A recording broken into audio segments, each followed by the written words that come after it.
Hi hello அமி, இது உங்கள் fictional நான் உங்கள் அமி ஃபேமிலியில் வச்சு தான் இன்னைக்கு நம்ம பார்க்க போகிறது OT7ஓட horror FF haunted castle part 14 தான். போன பார்ட் வரைக்கும் பார்க்கலன்னா கண்டிப்பாக பாருங்கள். இந்த எஃப்எஃப் பிடிச்சிருந்தது அப்படின்னா லைக் பண்ணி ஷேர் பண்ணி சப்போர்ட் பண்ணுங்கள். அண்ட் கேட்டு முடிச்சதுக்கப்புறமா என்ன ஃபீல் பண்ணீங்கன்றதை கமெண்ட்டில் சொல்லிட்டு போங்க. உங்கள் கமெண்ட்காக நான் வெயிட் பண்ணிகிட்ருப்பேன். போன பார்ட் எப்படி முடிஞ்சதோ அதுலேருந்து அப்படியே கண்டினியூ பண்ணலாமா? போன பார்ட்டில் எல்லாரும் சேர்ந்து ஹில் ஸ்டேஷனை விட்டு கிளம்புறதுக்கு ட்ரை பண்ணியிருப்பாங்க. ஆனால் எதார்த்தமாகவும் பிளானிங்கோ அது அவங்களால சொல்லவே முடியாது. அந்த மாதிரி அவங்க அந்த ஹில் ஸ்டேஷனை விட்டு வெளியே போக முடியாத அளவுக்கு தடங்களாக வந்துட்டே இருந்திருக்கும். அதெல்லாம் அவங்க நார்மல்னு நினச்சிட்டு இருந்திருப்பாங்க. ஆனால் ஐரனுக்கு மட்டும் மனசில் இது எல்லாமே இந்த கோஸ்ட்டோட வேலைன்னு தோணிக்கிட்டே இருந்திருக்கும். அது ஐமோன்கிட்டேயும் ஷேர் பண்ணியிருந்திருப்பா. அவன் எல்லார்கிட்டேயும் சொல்லியிருந்திருப்பான். கேர்ள்ஸ்கிட்டேயும் இவ சொல்லியிருந்திருப்பா. ஸோ எல்லாரும் ஒரு மாதிரி யோசிக்க ஆரம்பிக்கிறாங்க. நெக்ஸ்ட் டேவும் பிளான் பண்ணியிருந்திருப்பாங்க வெளியே போகிறதுக்கு, அதாவது அந்த ஹில் ஸ்டேஷனை விட்டு வெளியே போகிறதுக்கு. ஆனால் அவங்களால போகவே முடிஞ்சிருக்காது. அப்போ தான் இந்த ப்ராப்ளமோட சீரியஸ்னஸ் என்ன அப்படின்றதே புரிஞ்சுட்டு இருந்திருப்பாங்க. ஸோ எல்லாருமா சேர்ந்து நெக்ஸ்ட்டு என்ன பண்ணலான்னு யோசிச்சுட்டு இருந்திருப்பாங்க. இதோட நம்ம கம்ப்ளீட் பண்ணியிருந்தோம். இப்போ அப்படியே அதுலேருந்து கண்டினியூ பண்ணலாம். இப்போ கேர்ள்ஸ் அண்ட் பாய்ஸ் எல்லோரும் ஒன்றா உட்காந்து டிஸ்கஸ் பண்ண ஆரம்பிக்கிறாங்க.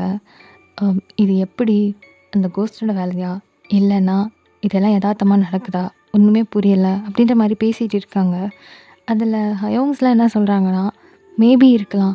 ஏன்னா இங்கே இருக்கிற எல்லாமே அப்நார்மலாக தான் நடந்துகிட்ருக்கு. எல்லாருக்கும் கேஷுவலாக நடக்கிற விஷயங்கள் நம்மளுக்குள்ள அப்நார்மலாக போயிட்டு இருக்குது. நேற்றும் இந்த மாதிரி ஒரு இன்சிடெண்ட் நடந்துச்சு. கேர்ள்ஸ் எல்லாம் வந்து பாய்ஸை கூட்டிகிட்டு போயிட்டாங்க அப்படின்னு சொன்னாங்க. பார்த்தா அது கேர்ள்ஸே கிடையாது, வேற ஏதோ ஒன்று அப்படின்ற மாதிரியெல்லாம் வந்து பேசிகிட்டு இருக்காங்க. ஸோ இந்த பக்கம் மக்னேஸோட பேராக இருக்கக்கூடிய கேர்ள்ஸ்லாம் என்ன சொல்கிறாங்க அப்படின்னா, மேபி இது கேஷுவலாக நடந்திருக்கலாம் இல்லையா? ஏன் எல்லாத்தையும் ஒன்றா போட்டு குழப்பணும்? ஐரன் சொன்னதுனால கூட உங்கள் மைண்ட் அப்படி க்ரியேட் பண்ணிக்கலாம் இல்லையா? இது நார்மலாக கூட நடந்திருக்கலாம். நம்ம போகிற நேரத்தில் உண்மையிலேயே அங்கே ப்ராப்ளம்லாம் இருக்கலாம். ஸோ எல்லாத்தையும் போட்டு நம்ம ஒன்றா குழப்பக்கூடாது அப்படின்னு சொல்கிறாங்க. இப்போ ஐரனுக்கு கோவம் வருது. இவ்வளோ தூரம் சொல்லியும் இப்படி பேசுகிறாங்க அப்படின்னு சொல்லிட்டு. ஸோ அப்படியே ஒரு மாதிரி முறைச்சிட்டே உட்காந்துட்டு இருக்கா. அதை நோட் பண்ண ஐரனோட கையை வந்து க்ரிப் பண்ணிவிட்டு, நீ கோவப்படாத, அமைதியாரு அப்படின்ற மாதிரி கண்ணை காமிக்கிறான். இப்போ அவளும் கொஞ்சம் சைலண்ட் ஆகிட்டு அப்படியே உட்காந்துட்டு இருக்கா. இப்போது அங்கே இருக்கிற கேர்ள்ஸ்லாம், நம்ம வந்து இன்றைக்கி ட்ரை பண்ணலாம், நம்ம போயிட்டோம்னா நோ ப்ராப்ளம், அப்படி போகலன்னா நம்ம ஒத்துக்கலாம், இதில் ஏதோ பிரச்சனை இருக்குது அப்படின்னு சொல்லிட்டு அப்படின்ற மாதிரி சொல்கிறாங்க. பட் ஐரன் வந்து நம்ம தேவையில்லாமல் செலவு பண்ணிகிட்டு இருக்கோம். இப்போ எப்படி நம்ம ட்ரை பண்ணாலும் நம்மளால் போக முடியாது. ஸோ தேவையில்லாமல் நம்ம நாளையும் வேஸ்ட் பண்ண வேணாம், அமௌண்ட்டையும் செலவு பண்ண வேணாம், வேறு ஏதாவது நம்ம யோசிக்கலாம் அப்படின்னு சொல்கிறா. இப்போ மறுபடியும் அந்த கேஸ்டலுக்குள்ளே கூட்டிகிட்டு போகிறதே நீ மோட்டிவாக வச்சிட்ருக்க அப்படின்னு சொல்லிட்டு கேர்ள்ஸ்லாம் ஐரினை ஒரு மாதிரியாக பேச ஆரம்பிக்கிறாங்க. ஏன் மறுபடியும் அந்த கேஸ்டலுக்குள்ளே போகணுன்னு நினைக்கிற? அந்த கோஸ்ட்டை நம்ம தான் கொல்லணும்னு என்ன இருக்குது? இதுக்கு முன்னாடி எவ்வளவோ பேர் இங்கே வந்துட்டு போயிட்டு இருந்திருப்பாங்க. அந்த கேஸ்டலுக்குள்ளே போயிருந்திருப்பாங்க. அவங்கெல்லாம் என்ன அதை கொல்லணும்னு நினச்சிட்டு இருந்திருக்காங்க? அப்படியெல்லாம் இல்லை தானே. நம்ம மட்டும் ஏன் அதை பண்ணணும்? தேவையில்லாமல் மறுபடியும் அங்கே போயிட்டு நம்ம ப்ராப்ளம்குள்ளெல்லாம் சிக்க முடியாது அப்படின்னு கேர்ள்ஸ்லாம் பேச ஆரம்பிக்கிறாங்க. ஸோ இங்கே மக்னேஸ்க்கு வந்து என்ன சொல்கிறதுன்னு தெரியல. ஐரின் சொல்கிற விஷயத்தில் பாயிண்ட் இருக்கிற மாதிரி இருக்குது. ஆனால் கேர்ள்ஸுக்கு எப்படி சொல்லி புரிய வைக்கிறதுன்னும் அவங்களுக்கு தெரியலை. ஸோ அப்படியே எல்லோரும் யோசிச்சுட்டே உட்காந்துட்டு இருக்காங்க. இப்போ மறுபடியும் எல்லாரும் இந்த மாதிரி ஐரன் சொல்கிற விஷயத்துக்காக யோசிக்கிறாங்கன்றப்போ கேர்ள்ஸ் வந்து கொஞ்சம் கோவம் ஆகுறாங்க. நாங்கள் இவ்வளோ தூரம் சொல்கிறோம், நீங்கள் ஏன் திரும்ப திரும்ப அதையே யோசிக்கிறீங்க? அதெல்லாம் ஒன்றுமே கிடையாது. நம்ம இந்த கேஸ்டலுக்குள்ளே போக வேணாம், நம்ம போய் மறுபடியும் ப்ராப்ளமில் மாட்ட வேணாம், இவ தான் ஏதோ பிளான் பண்ணுறா, நீங்கள் தேவையில்லாமல் அதெல்லாம் யோசிக்காதீங்க அப்படின்னு சொல்கிறாங்க. இப்போ ஐரன் ரொம்ப கோவமாயிட்டு அவள் பேக்லேருந்து சில பேப்பர்ஸை தூக்கி வெளியே அடிக்கிறா. ஸோ எல்லோரும் அப்படியே ஒரு மாதிரி ஷாக் ஆகிட்டு பார்க்குறாங்க, என்னது இது அப்படின்ற மாதிரி. அவள் அப்படியே ஒரு மாதிரி கோவமாக எல்லாரையும் முறைச்சி பார்த்துட்டு, இதெல்லாம் என்னதுன்னு தெரியுமா? அதெல்லாம் படித்து பாருங்க எடுத்து. இந்த 2 நாளில் இந்த ஹில் ஸ்டேஷனை விட்டு வெளியே போன டூரிஸ்ட்டோட நேம் லிஸ்ட். எனக்கு தெரியும் இது பெரிய பிரச்சனையில் போய் நிற்கும்னு. என்கிட்ட இப்போதைக்கு ஆதாரம் எதுவும் இல்லை, ஆனால் நான் சொல்கிறது நிஜம். இவ்வளோ பேரால் இந்த ஹில் ஸ்டேஷனை விட்டு இந்த 2 நாளில் வெளியே போக முடிஞ்சது அப்படின்னா ஏன் நம்மளால் போக முடியல? யோசிங்க, தயவு செஞ்சு யோசிங்க. இதுவும் கேஷுவல்னு சொல்லாதீங்க. இவ்வளோ பேர் கேஷுவலாக போக முடியும் போது நம்ம மட்டும் ஏன் போக முடியல? யாருமே போகலன்னா பரவாயில்ல, இவ்வளோ பேர் போயிருக்காங்க. அதுவும் நாம் போகிறதுக்கு முன்னாடி போயிருக்காங்க. தென் நம்ம போயிட்டு அங்கே பிரச்சனையில் மாட்டிட்டு திருப்பியும் ஹில்லில் மேலே ஏறும்போதும் நம்மளை க்ராஸ் பண்ணி தான் இவ்வளோ பேரும் போயிருக்காங்க. அவங்களால போக முடியுது, நம்மளால் ஏன் போக முடியல? நம்ம கீழே இறங்கும்போது பஞ்சரான டயர், மேலே ஏறும்போது எந்த பிரச்சனையும் இல்லாமல் ஏறுச்சு. அதெல்லாம் உங்களுக்கு புரியவே இல்லையா அப்படின்னு அவள் கத்துறா. இப்போ தான் எல்லோரும் யோசிக்கிறாங்க, அவள் சொல்கிறது கரெக்டு தானே அப்படின்ற மாதிரி. ஒரு நாள் 2 நாள் இல்லை, இன்னும் எத்தனை வருஷம் ஆனாலும் நம்ம ட்ரை பண்ணிக்கிட்டே இருக்க வேண்டியதான். நம்மளால் இதை விட்டு வெளியே போக முடியாது. அதுக்கு ஒரே சொல்யூஷன், அந்த கேஸ்டல் போய் அந்த கோஸ்ட்டை அழிக்கிறது. அதை தவிர நம்மக்கிட்ட வேறு எதுவுமே இல்லை அப்படின்னு சொல்கிறா. இப்போ அந்த கேர்ள்ஸ்லாம் ஒரு மாதிரி யோசிச்சுட்டு, சரி ஐரின், நீ சொல்கிற மாதிரியே வரலாம். அந்த கோஸ்ட்டை அழிச்சிட்டு தான் நம்ம இங்கேருந்து வெளியே போகணுன்னாலும் அந்த கோஸ்ட்டை அழிக்கிறதுக்கு ஒரே ஒரு வழி தான் இருக்குதுன்னு ஹோபி சொன்னார்ல.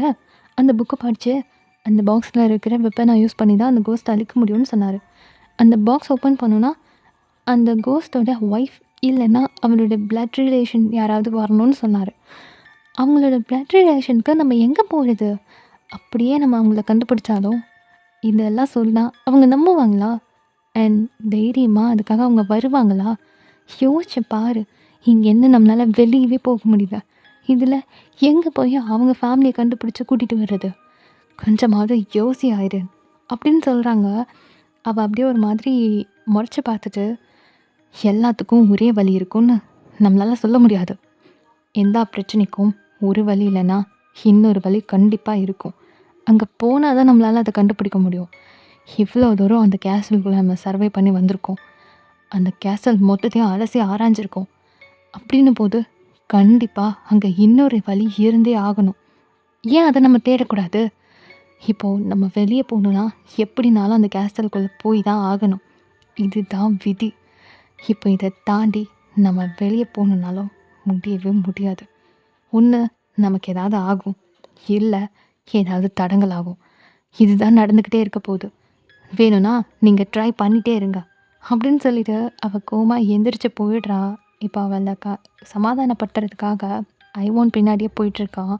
ஸோ இங்கே மற்ற எல்லாரும் அவள் சொல்கிறதுலேயும் பாயிண்ட் இருக்குது.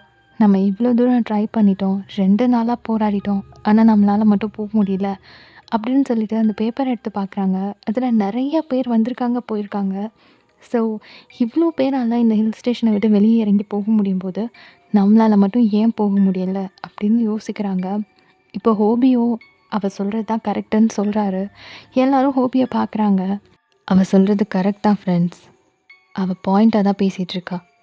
கண்டிப்பாக இதுக்கு வேறு ஒரு வழி இருந்தே ஆகணும். எப்படியும் நம்ம இவ்வளோ தூரம் ட்ரை பண்ணி வெளியே போக முடியலைன்னா இதில் ஏதோ விஷயம் இருக்குது. அண்ட் நம்மளை சுற்றி நிறையா அப்நார்மலான விஷயம் நடந்துகிட்டு இருக்குது. ஒன்று அந்த கோஸ்ட்டை நம்ம அழிக்கணும், இல்லை அது நம்மளை ஏதாவது பண்ணும். இது 2ல் ஏதோ ஒன்று இந்த ஹில் ஸ்டேஷனை விட்டு நம்ம போகிறதுக்குள்ளே நடந்தே ஆகும். நம்ம டைம் வேஸ்ட் பண்ணிகிட்டு இருக்கோமோன்னு எனக்கு தோணுது. அந்த புக்கில் படித்த வரைக்கும் அந்த கோஸ்ட்டை அழிக்காமல் எந்த பிரச்சனையும் முடியாதுன்னு தான் நான் படித்து முடித்தேன். அப்படின்னும் போது அந்த கேஸ்டலுக்குள்ளே நம்ம இவ்வளோ நாள் சர்வே பண்ணியிருக்கோம். கண்டிப்பாக அது நம்மளை ஃபாலோ பண்ணும். எதுக்காக இவங்க எல்லாரையும் அது ஒரு மாதிரி கட்டி போட்டு அந்த பிளட்டெல்லாம் எடுத்து அவங்கள கொலை பண்ண ட்ரை பண்ணிச்சுன்னு எனக்கு தெரியல. ஆனால் கண்டிப்பாக அதில் ஏதோ ஒரு விஷயம் இருக்குது. நம்ம மறுபடியும் அங்கே போனால் தான் அதை கண்டுபிடிக்க முடியும். ஐரின் சொல்கிற மாதிரி அதை அழிக்கிறதுக்கு இன்னொரு வழி கூட இருக்கலாம் இல்லையா? அந்த வழியை கண்டுபிடிப்போம். கண்டிப்பாக அதை நம்ம அழிப்போன்னு எனக்கு நம்பிக்கை இருக்குது. அது முன்னாடியே நம்ம நின்று பேசிட்டு வந்திருக்கோம். அதுவும் கோவமாக. ஒரு பேயாக இருந்தாலும் நம்ம ஃப்ரெண்ட்ஸ்க்காக அவ்வளோ தூரம் போராடி இருக்கோம். அப்படின்னும் போது கண்டிப்பாக நம்மளால் அதை அழிக்க முடியும். வேறு வழி இல்லை நம்மளுக்கு. நம்ம அதை பண்ணி தான் ஆகணும். நம்ம ஏன் இங்கே வந்தோம், இது ஏன் நம்மளை இங்கே கூட்டிகிட்டு வந்துச்சுன்னு எனக்கு தெரியல. நான் கூட ஒரு தடவை சொன்னேன்ல, எனக்கு ஒரு மாதிரி பேடாக ட்ரீம் வந்துச்சுன்னு அப்படின்னு சொல்லிட்டு அனுவை பார்க்குறாரு. அவன் ஆமான்னு சொல்கிறா. அது எனக்கு இந்த கேஸ்டலில் தான் நான் இருக்கிற மாதிரி வந்துச்சு. எனக்கு ஏன் இந்த கேஸ்டலை அது கனெக்ட் பண்ணுச்சுன்னு தெரியல. ஆனால் இதில் ஏதோ ஒரு பிரச்சனை இருக்குன்னு மட்டும் தெரியுது. இதை நம்ம தான் சால்வ் பண்ணி ஆகணும். தெரிஞ்சோ தெரியாமலோ நம்ம இதை ஸ்டார்ட் பண்ணிட்டோம். எண்ட் பண்ணுறது நாமளாக தான் இருக்கணும். ஒன்று அது வின் பண்ணணும், இல்லை நம்ம வின் பண்ணணும்.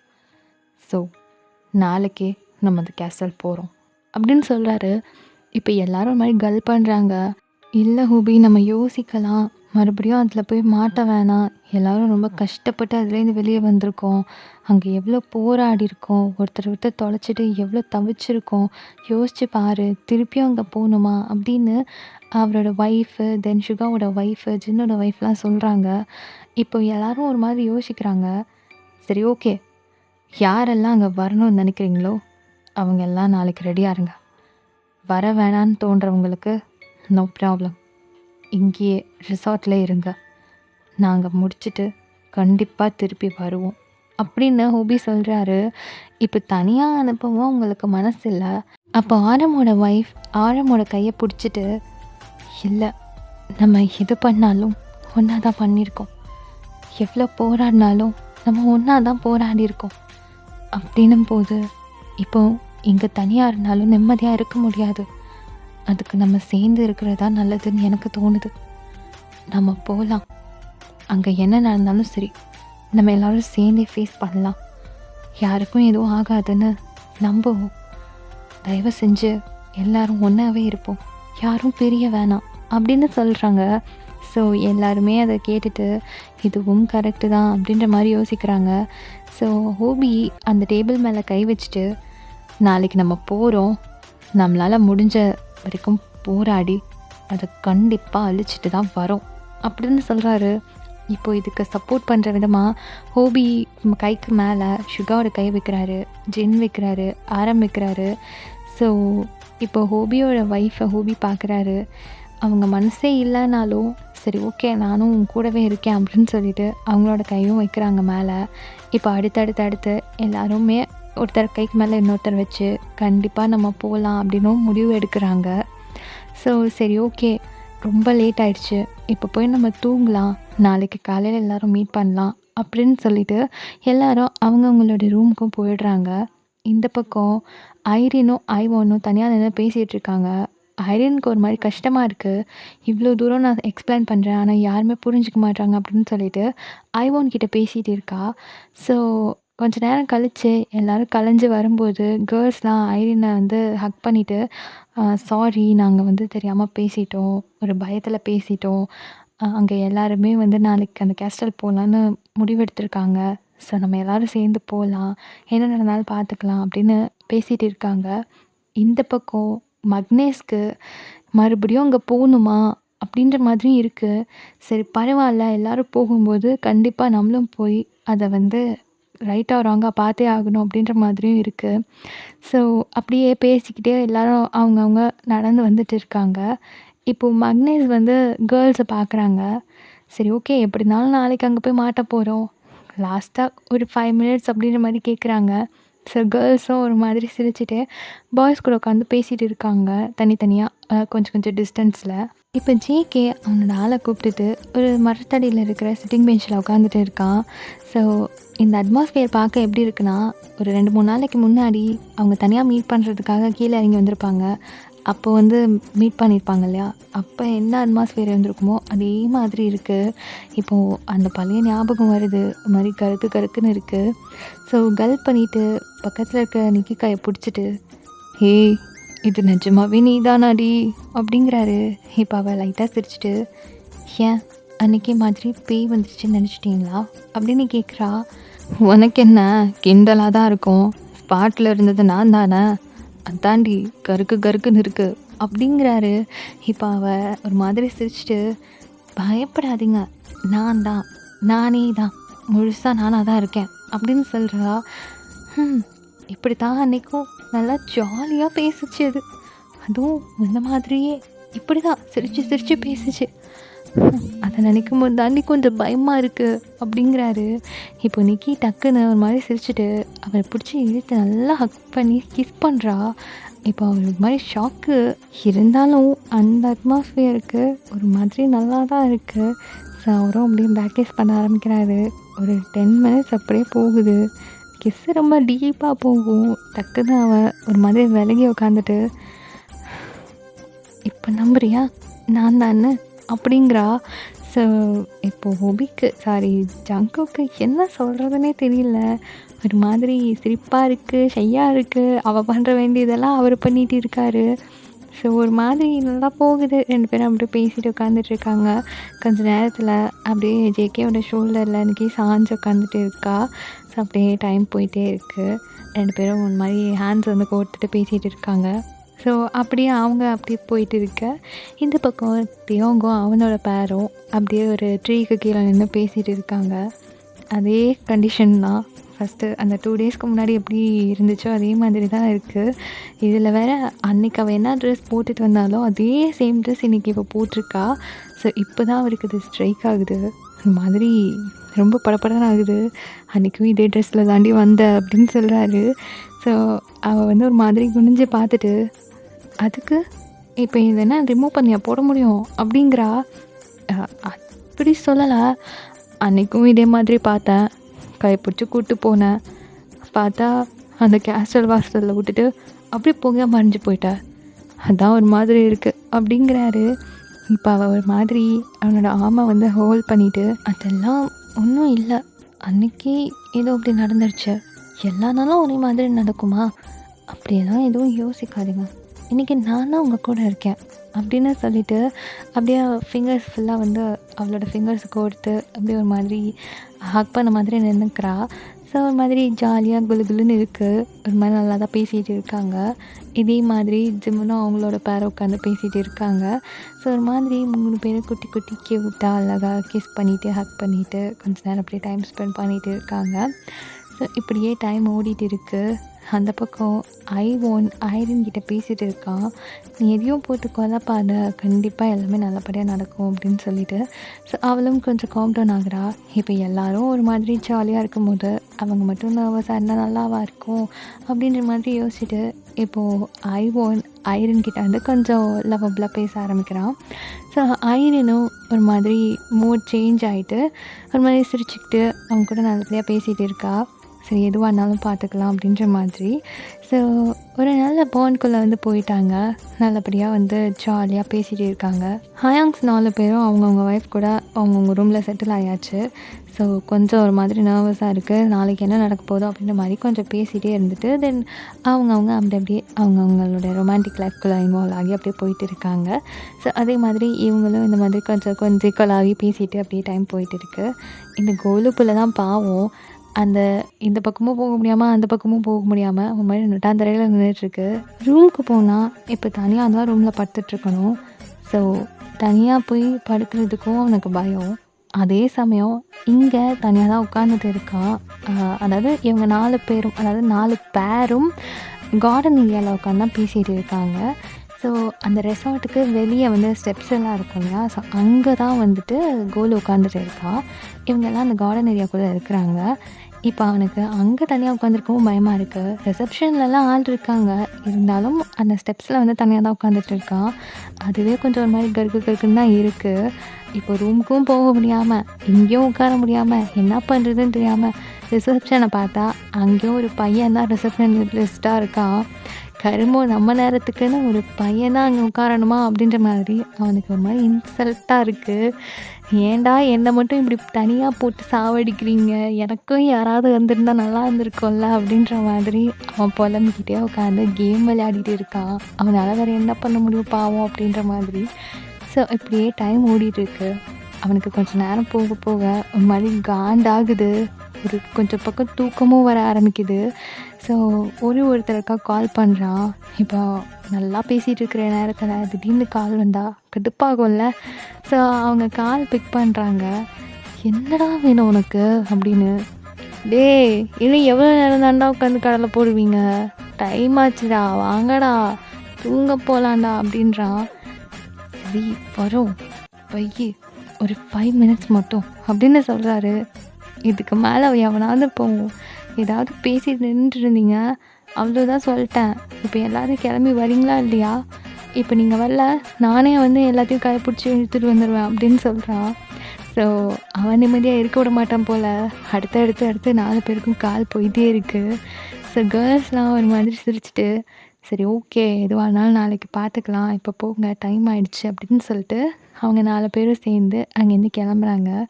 இப்ப இந்த 4 பேருக்கும் கொஞ்சம் நிம்மதியா இருந்தா இவனுக்கு பொறுக்காது அப்படின்ற மாதிரி காண்டுல நடந்து வந்துட்டுருக்காங்க. அவன் என்னடான்னா ஸ்டெப்ஸில ரொம்ப நேரமா உட்காந்துட்டு இருந்திருப்பான் போல.